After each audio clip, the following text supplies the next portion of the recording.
Okay, today we're going to go through a couple subcategories of real numbers that you need to be familiar with, be able to identify.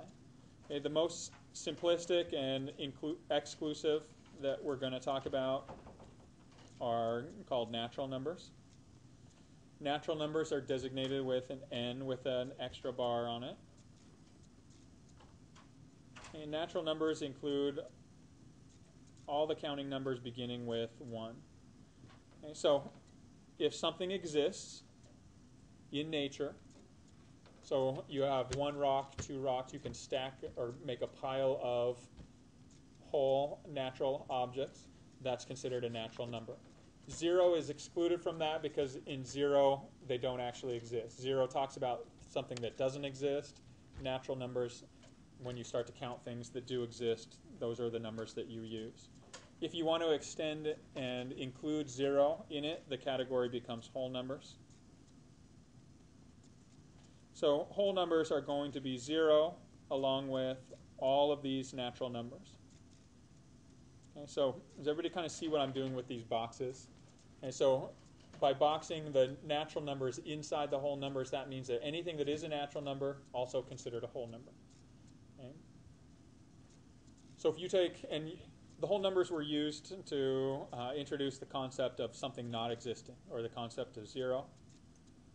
Okay, we can extend this and look at all the opposites of these. If we want to include the opposites of these whole numbers, then we're going to talk about the integers. Integers are designated by the letter Z, with again an extra slash on it. And integers include all of these numbers, all of the whole numbers plus the opposites.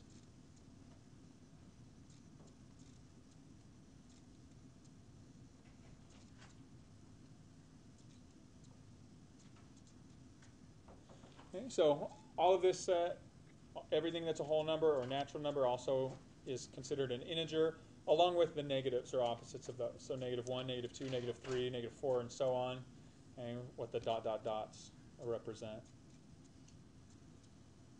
Okay, we can extend this even further to include what are called rational numbers. Rational numbers are designated by the letter Q, and the reason they're designated with Q is they represent the quotient between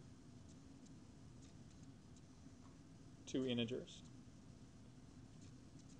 Okay, so anything that can be written as a fraction is considered a rational number. Okay, so what do you think the Q stands for? A fraction or ratio is called a quotient. Okay, so that's why the Q is there. Okay, so here I'm going to put P and Q inside this integer box because in order for something to be a rational number, that fraction has to be formed with integer values. Okay, so rational numbers can include several different things. They can include fractions.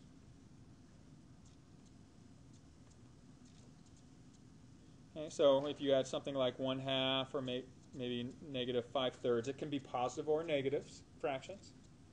Okay, they can include terminating decimals.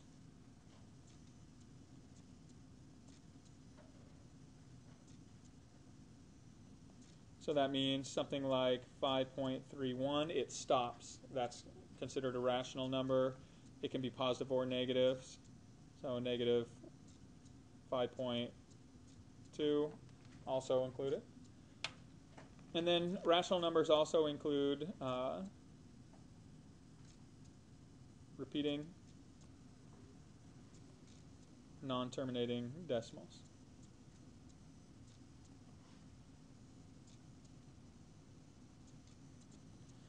Okay, so what repeating non-terminating decimals mean is something like 0.3333, and that can be expressed in rational form, even though it has no end to it. If the pattern repeats, or if it's a repeating pattern of decimals, then you have a rational form. Okay, and you can represent repeating by either ... or vertical or a horizontal bar across the top. Those both represent the repetition of a pattern. Okay. Okay, so our rational numbers include all of these, as well as all the integers, whole numbers, natural numbers, and so on. Okay, any number that can't be expressed in rational form is considered an irrational number, so it's not inclusive with that.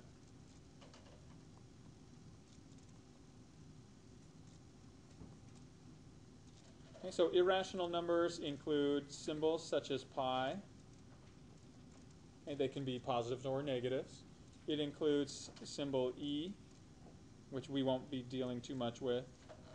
Again, positive or negative. It also includes radicals that don't simplify into integer values. So the square root of 1 has a value of 1, right? So square root of 1 would be contained in a natural number. But what about the square root of 2? Does that simplify into an integer value? No. So square root of 2 is considered irrational. What about square root of 3? Still irrational. Again, you can have positive or negatives. Okay, but what about square root of 4? Square root of 4 becomes a value of 2, which is a natural, whole, integer, rational. So it would be considered all of these. And what if I did negative square root 4? Where is this going to fall? Has a value of? Sophie, where would you say? Negative 2. So that's going to be classified under which category? Good. So that's going to be right here in our integer group. Okay? So when you're thinking of these, use the value to categorize them, but if you write it in the category, you're going to write it in the exact form that they gave you, even if it's not simplified completely. Okay, now this brings up the idea of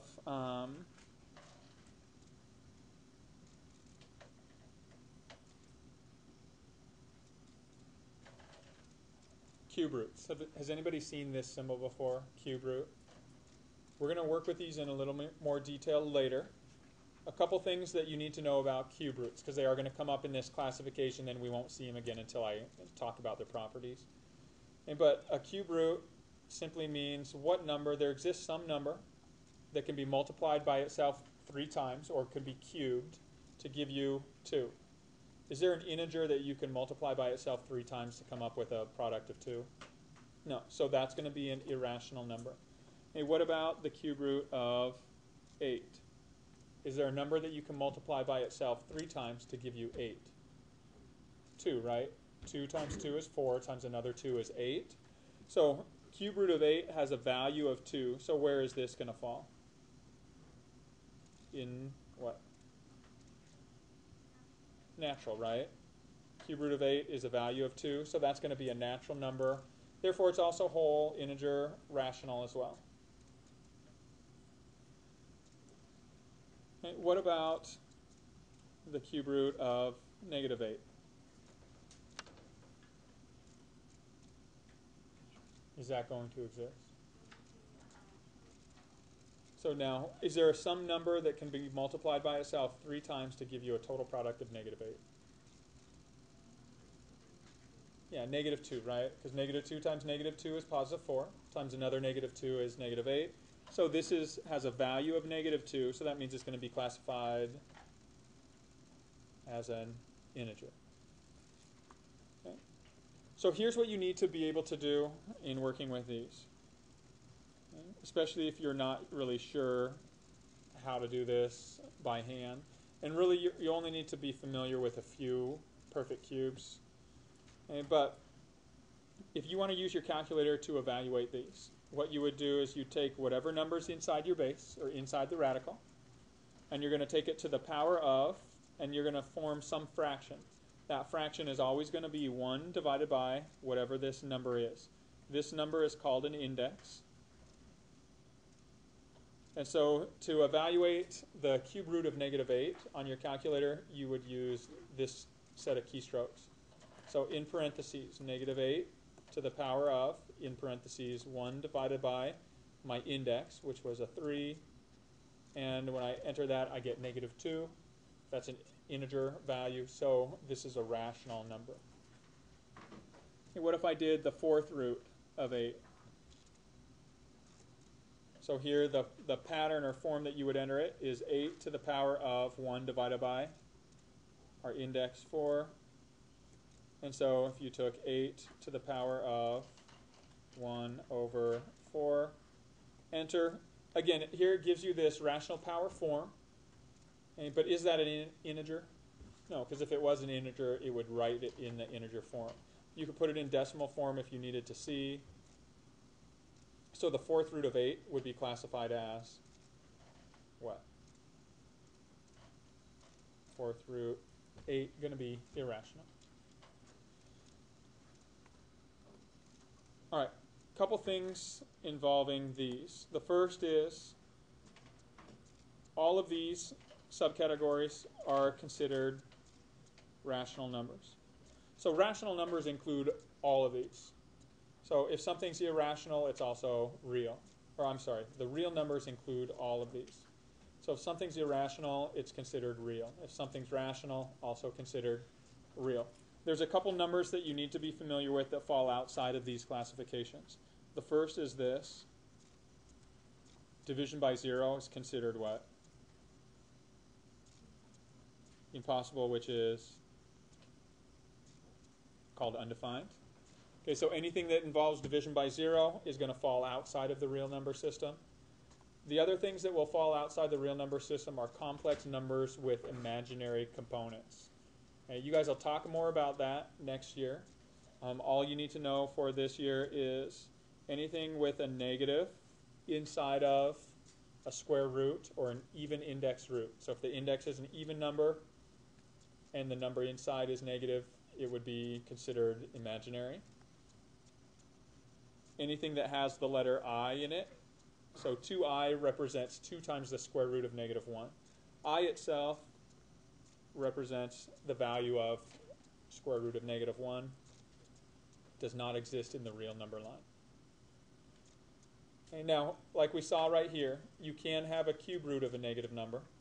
Okay, if the index is odd, the number inside can be positive or negative. But if the index is an even number, so a 4, in the case of square roots, it's an unwritten 2 as your index, then that would be considered imaginary. It doesn't lie in the real number system.